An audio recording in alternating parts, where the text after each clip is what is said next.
Filófagas. Yo soy Juanita García. Yo Alejandra Arias. Yo Manuela Echeverry. Y yo Alejandra Toro. Bueno, el día de hoy les presentaremos un podcast muy especial en el cual hablaremos de la vida de René Descartes. Para empezar a hablar de Descartes es muy importante tener en cuenta el contexto histórico en el que se encontraba. Este es el siglo XVII, mejor conocido como el Barroco, una época que se caracteriza por la crisis, el pesimismo y las guerras. Sin embargo, también trajo la revolución científica. Este aspecto es fundamental para entender el pensamiento cartesiano. Esto se ve incluso reforzado en la literatura con el racionalismo, algo de lo que vamos a hablar más tarde, y frente a este Bacon, defensor de un método más hipotético y de generalización.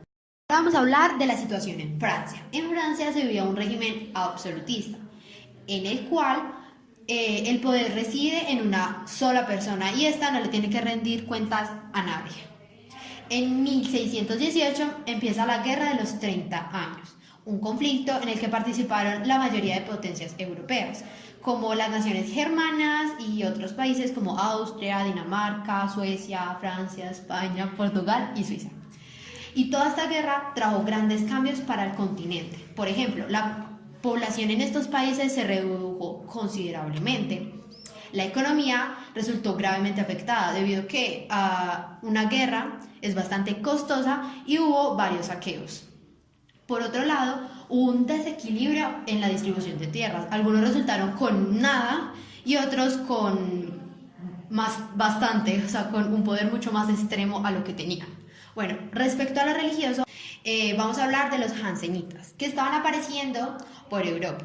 Los jansenitas se declaraban seguir las verdaderas doctrinas de San Agustín de Hipona respecto a cómo se interpretaba el libre albedrío, en relación con las teorías agustinianas de la predestinación y la gracia divina. Según su interpretación, el ser humano no se encontraba corrompido por el pecado original y estaba inclinado originalmente al mal, por lo que solo se podría obrar bien por mediación a una gracia divina, y la única forma de alcanzar la vida eterna era por medio de esta. De lo que dijo mi compañera, la cultura en Europa se caracteriza por un escepticismo y pesimismo general, que se ve reflejado en la literatura. Además, la vida se concibe como irreal o como un sueño. Bueno, ahora vamos a hablar de nuestro tema de interés. Descartes nació el 31 de marzo de 1596 en La Haye, en Touraine, que hoy en día se llama Descartes en su honor. Su madre era Jean Pochard, que pocos meses después de su nacimiento muere y lo deja al cuidado de su abuela y su padre, un distinguido jurista, y que al poco tiempo decidió casarse y tener una nueva familia, pero este tuvo la prudencia de dejarlo con su tío materno. Cuando el muchacho ya tenía 11 años, entra en el College Henry IV de La Flèche, un centro de enseñanza jesuita en el que permanecerá hasta 1614. Bueno, además debemos agregar que estos colegios eran considerados la crema innata, lo mejorcito de la época. El muchacho pues era un huevo movido y estaba eximido a asistir a clase por la mañana debido a pues que se enfermaba, siendo muy valorado por los educadores a causa de que tenía muy buenos dotes para la filosofía y las matemáticas. La educación en La Flèche le proporciona durante los 5 primeros años una sólida introducción a la cultura clásica, habiendo aprendido latín y griego en la lectura de autores como Cicerón, Horacio y Virgilio, por un lado, Homero, Píndaro y Platón, por el otro. El resto de las enseñanzas está basado principalmente en textos filosóficos de Aristóteles, acompañados por comentarios de jesuitas y autores españoles. Como comentario, esto a Descartes le parecía hartísimo, sin embargo, pues sacaba buenas notas. El plan de estudios incluía también una introducción a las matemáticas, tanto puras como aplicadas, como la astronomía, la música y la arquitectura, siguiendo una extendida práctica medieval y clásica. En esta escuela, los estudiantes se ejercitaban constantemente en la discusión. Bueno, y Descartes permaneció aquí hasta los 16 años, 3 más de lo necesario, estaba como amañado, y para recibir una inducción extendida en matemáticas. Descartes, a pesar de haber criticado su enseñanza, apreciaba sinceramente a su escuela y alababa a los jesuitas.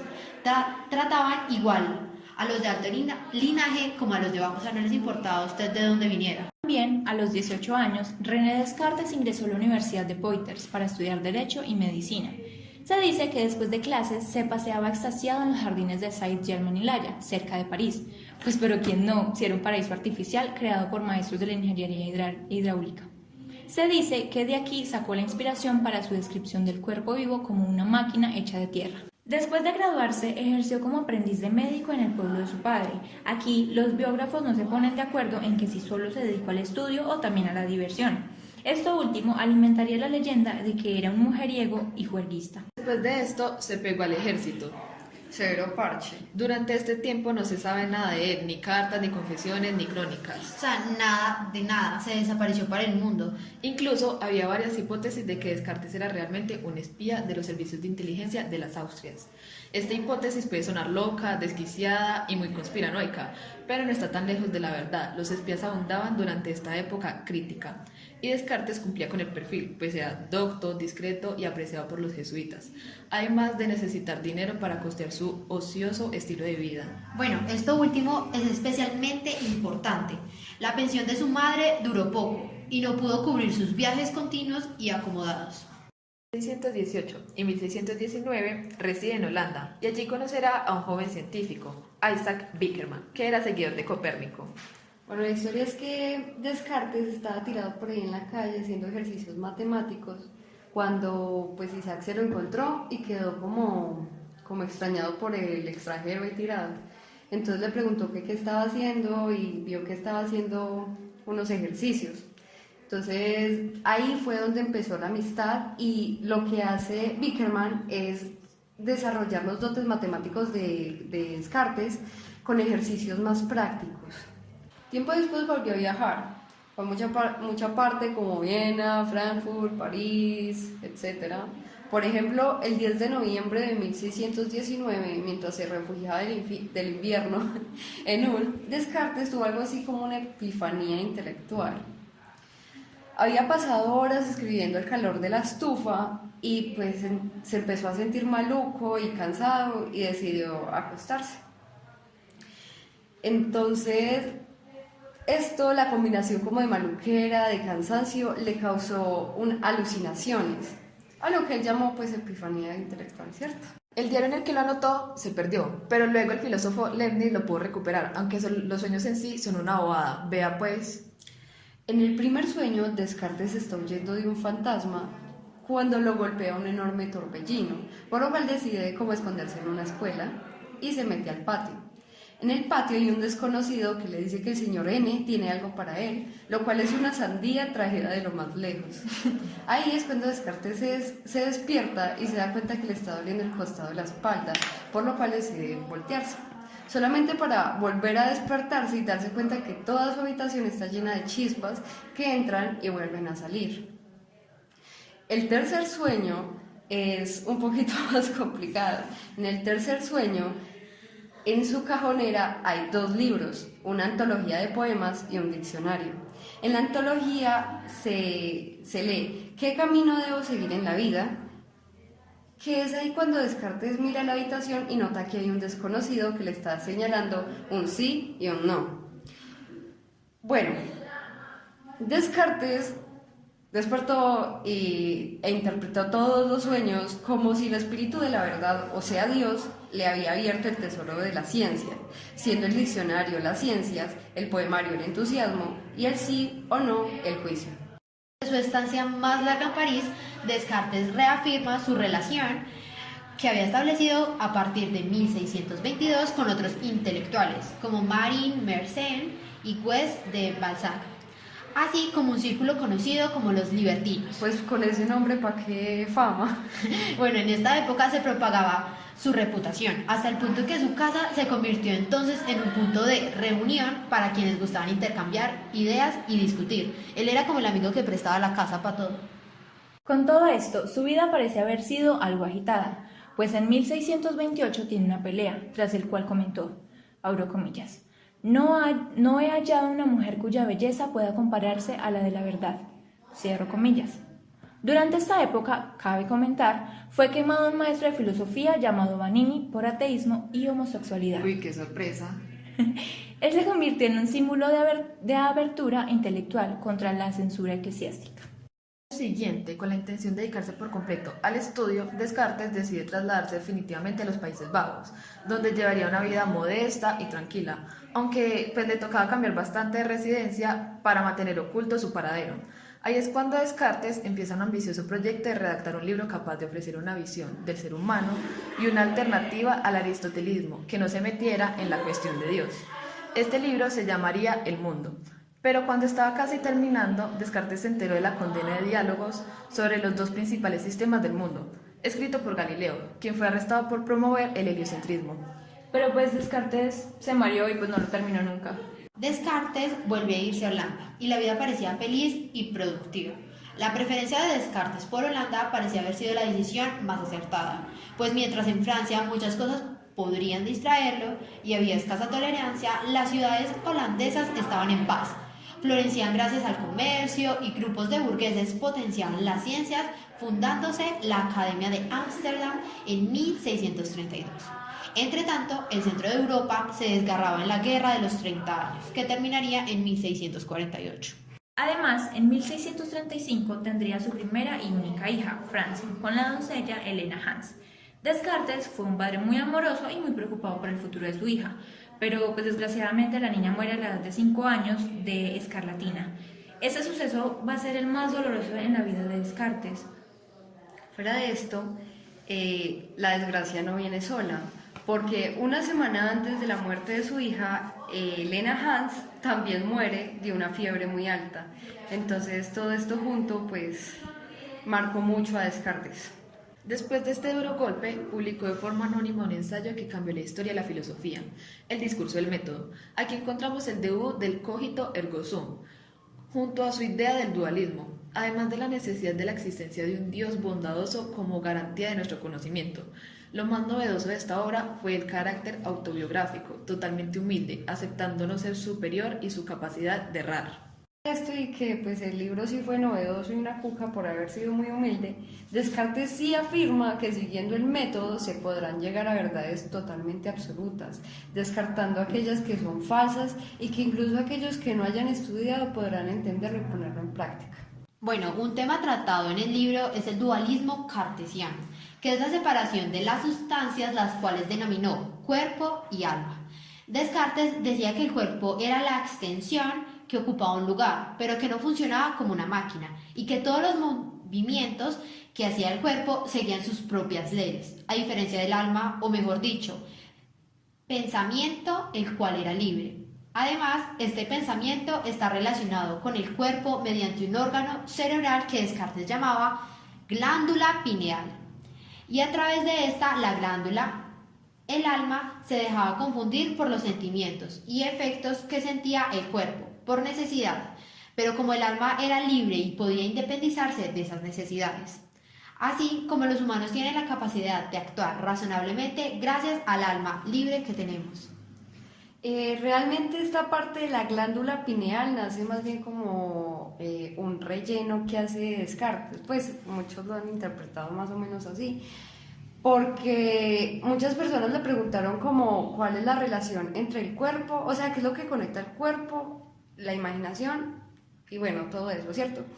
Y Descartes dijo que era este órgano, la glándula pineal. Con esta obra, Descartes abandonó su anonimato para dar un salto a la fama. También le trae muchas críticas, tanto religiosas como científicas, y pues con esto en mente comenzó su otra gran obra, Las Meditaciones Metafísicas, en 1641, con la cual se defiende con uña y diente de sus críticas. Dicen que esta obra no traía ninguna novedad como tal, pero es considerada la obra maestra del filósofo. En las meditaciones se desarrolla cuidadosamente lo que está propuesto en el discurso del método, desde la duda hasta la existencia del mundo material. Después de la publicación de este libro vienen dos grandes polémicas para Descartes. La primera es acusado de impiedad por sustituir las pruebas tradicionales de la existencia de Dios. Y la segunda es que un profesor de teología se puso a decir que este método confundía las mentes de los estudiantes, llevándolos al escepticismo y ateísmo. Qué sorpresa, ¿no? Bueno, y debido a esto se prohibió la filosofía cartesiana y se retomó la aristotélica. Además, se acusó a Descartes de pelagiano, o sea, que no creía en el pecado original. Y esto era cierto, ya que defendía la bondad natural del hombre. Pues Descartes se puso pilas a escribir Los Principios Filosóficos, un proyecto que reelaboraba el mundo. Este dividido en 4 partes. Se ocupaba del conocimiento humano, las cosas materiales, el mundo visible y la tierra. En 1640 inicia correspondencia con Elizabeth de Bohemia, quien había crecido en el exilio irlandés en la casa de Orange. Era una clase de alma gemela para Descartes. No estaba adoctrinada con el tomismo, era una excelente matemática y conocía 6 idiomas. Además, también había leído la obra del filósofo. Esta correspondencia fue muy gratificante para él, pues comprendía que muy pocos estaban interesados en su trabajo por su sencillez. Además, pues este libro era más leído por curiosidad que como para estudiarlo. Entre 1644 y 1647, Descartes acepta ir a la corte de Cristina de Suecia. Realmente él no tenía muchas ganas de ir, pero acepta por 2 razones. La primera es que espera que Cristina sea tan agradable como Elizabeth, ya que eran primas. Y la segunda es que no tenía plata. Además, Cristina a sus 23 años había llevado a su corte toda clase de eruditos, arquitectos, pintores, etc. Desafortunadamente a Descartes. También es recordada como una reina poco popular por tomar decisiones insensatas. Bueno, a Descartes desde el principio le fue re mal. Llegó 6 semanas tarde y cuando llegó, Cristina ya estaba interesada en la historia y en la cultura griega, cosa que hastiaba a Descartes. Fuera de eso, cuando tuvo error garrafal a hablarle muy bien de Elizabeth, pues dicen que la reina Cristina era una mujer celosa, en especial de su más bonita e inteligente prima. Fue una mala decisión. Como ya dijimos, Descartes se arrepintió desde el primer momento. Se sentía totalmente fuera de lugar y la reina le encargaba todo tipo de tareas que pues poco le interesaban a él. O sea, hasta lo puso a hacer una obra de teatro. Le expresó su descontento a un amigo, el cual le contó a Cristina, y por fin accedió a recibir las lecciones de filosofía, que era a lo que él había ido, ¿cierto? Pero con una condición: las recibiría 3 veces a la semana a las 5 de la mañana en un gélido enero de Suecia. A las pocas semanas, pues obviamente le atacó un resfriado que empeoró en neumonía, agravado además porque se negó a recibir tratamiento médico. Bueno, y sabemos que el 11 de febrero de 1650 Descartes muere a los 53 años, lo cual resulta un poco irónico, ya que se jactaba de haber superado en su juventud su precaria salud y que planea vivir hasta los 100 años. Lo repentino del suceso trajo muchísimas conspiraciones, como que había sido envenenado por sus rivales para evitar la conversión de Cristina al catolicismo, lo cual de todas formas sucedió. También se decía que todo fue creado por Descartes para poder huir a Laponia, para estudiar ritos chamánicos. La reina se sintió bastante culpable de su muerte y ordenó que tuviera ritos fúnebres de estado y que se enterrara junto a los reyes. Sin embargo, pues esto no sucedió. Se enterró en una caja de madera junto a huérfanos y no bautizados por razones políticas y religiosas. La reina olvidó el asunto y se dejó el asunto por ahí, hasta que 17 años después su cuerpo fue exhumado y transportado a Francia, donde se le dio diferentes sepelios. Para concluir, Descartes es considerado unánimemente como el fundador de la filosofía moderna. Descartes afirmaba que el sujeto pensante puede dudar de todo menos que está pensando. Al situar la verdad en la propia mente del individuo, el filósofo abrió las puertas al subjetivismo. También señaló que la naturaleza carece de propiedades y sentido propio. Su destino es el de ser utilizada en provecho del hombre. De ahí su defensa de la filosofía práctica, cuyo fin es convertirnos en dueños y señores de la naturaleza, como proclama su gran obra, Discurso del Método. Sin duda fue el profeta del desarrollo tecnológico y el que anunció de alguna forma el advenimiento de la revolución industrial y la consiguiente explotación de la naturaleza, que tuvo su máxima expresión en el colonialismo europeo. El objetivo de su pensamiento era tratar de desterrar los silogismos aristotélicos empleados durante toda la Edad Media.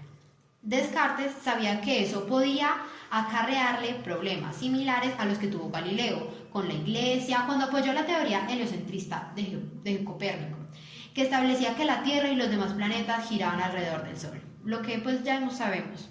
En un intento para evitar ser anatemizado, el filósofo camufló parcialmente la novedad de sus ideas, que al postre supondrían una verdadera revolución para la teología y la filosofía. Las gracias por haberse quedado hasta el final. Esperamos que les haya gustado y recuerden no confiarse en sus sentidos.